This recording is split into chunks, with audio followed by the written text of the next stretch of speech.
मानिके मिके हिते गाने से फेमस हुई इस लड़की की सच्चाई जानकर आप हैरान हो जाएंगे। कैसे एलन मस्क के एक ट्वीट की वजह से उन्हें $50 मिलियन का नुकसान हो गया। 7 फुट के ग्रेट खली एक दिन में जितना खाना खाते हैं आप सोच भी नहीं सकते। नंबर 6, एक ट्वीट की कीमत तुम क्या जानो रमेश बाबू, वो तो सिर्फ एलन मस्क ही जानते होंगे, क्योंकि ट्विटर में एक ट्वीट भर से उन्हें $50 बिलियन का नुकसान हो गया। दरअसल बात यह है कि एक बार एलन मस्क ने अपने ट्विटर फॉलोअर से ट्वीट करके पूछा कि क्या उन्हें टेस्ला कंपनी में अपनी 10% हिस्सेदारी बेच देनी चाहिए। मस्क ने पोल के तुरंत बाद एक और ट्वीट किया जिसमें उन्होंने वादा किया कि इसका रिजल्ट चाहे जो आए वो उसका पालन करेंगे। इस पोल में ट्विटर पर 35 लाख एक से ज्यादा लोगों ने वोट किया, जिसमें से 58% ने शेयर बेचने के पक्ष में वोट किया। इसके ठीक बाद खबर आई कि ट्वीट से पहले उनके भाई किम्बल मस्क ने शेयर बेचे हैं। ये भी न्यूज आई है कि मस्क कर्ज में है, जिसको कवर करने के लिए वे अपनी हिस्सेदारी बेचना चाहते हैं। बस फिर क्या था, इन्वेस्टर्स को लगा टेस्ला घाटे में जाने वाली है, जिससे उन्होंने भी शेयर बेचने शुरू कर दिए और एलन मस्क को $50 बिलियन का नुकसान उठाना पड़ा।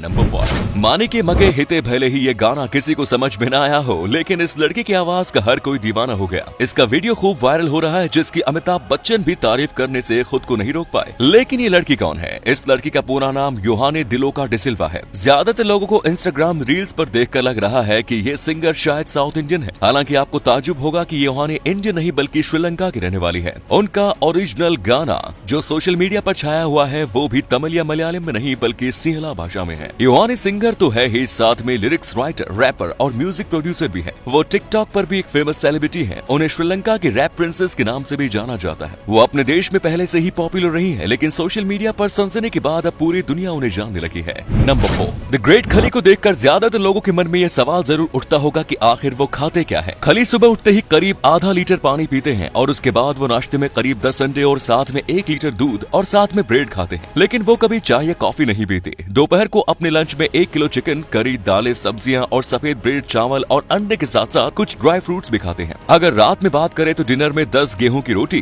ब्राउन राइस, चिकन और 6 अंडे, फल और सब्जियां लेते हैं। इसके साथ वो करीब 2 लीटर दूध पीते हैं। लेकिन मजे की बात यह है कि डिनर करने के बाद वे आइसक्रीम खाना पसंद करते हैं। खली रोजाना अंडे और अंजीर खाते हैं, लेकिन वो अंडे का केवल ऊपरी भाग यानी व्हाइट एग ही खाते हैं। वे अंडे के पीले हिस्से को पूरी तरह बाहर रखते हैं, क्योंकि उसकी वजह से कोलेस्ट्रॉल बढ़ सकता है। नंबर 3, दुनिया के जाने माने फुटबॉलर क्रिस्टियानो रोनाल्डो के गुस्से से कोका कोला को काफी भारी नुकसान उठाना पड़ा, जब उन्होंने कोका कोला की 2 बोतलें हटाकर पानी की बोतल रख दी, जिससे कोका कोला को करीब 30,000 करोड़ रुपए का घाटा हो गया। तभी इंडियन कंपनी फेविकोल ने मौके का फायदा उठाकर क्रिएटिव एड बना दिया, जिसे खूब तारीफें मिली। वैसे तो फेविकोल का हर एक एड मजेदार होता है, लेकिन इस बार उसने किसी इंटरनेशनल ब्रांड के नाम का इस्तेमाल बहुत ही मजेदार तरीके से किया। फेविकोल ने अपने एड में 2 डिब्बे रख दिए और टैगलाइन दी, न तो बोतल हटेगी और न ही वैल्यूएशन घटेगी। ये एड बनाकर फेविकोल ने कोका कोला के जख्मों पर नमक छिड़कने का काम कर दिया और अपना प्रमोशन कर लिया। नंबर 2, अपनी प्राकृतिक खूबसूरती की वजह से देश और दुनिया में मशहूर टूरिस्ट स्पॉट गोवा आजादी के 14 सालों बाद तक गुलाम रहा था। भारत के इस राज्य में आजादी के बाद भी पुर्तगालियों ने कब्जा कर रखा था। 1947 में भारत तो अंग्रेजों से आजाद हो गया, पर गोवा को खुली हवा में सांस लेने में 14 साल लग गए। भारत की आजादी के बाद भारतीय नेताओं को लगा कि अंग्रेजों के जाने के बाद पुर्तगाली भी यहाँ से चले जाएंगे,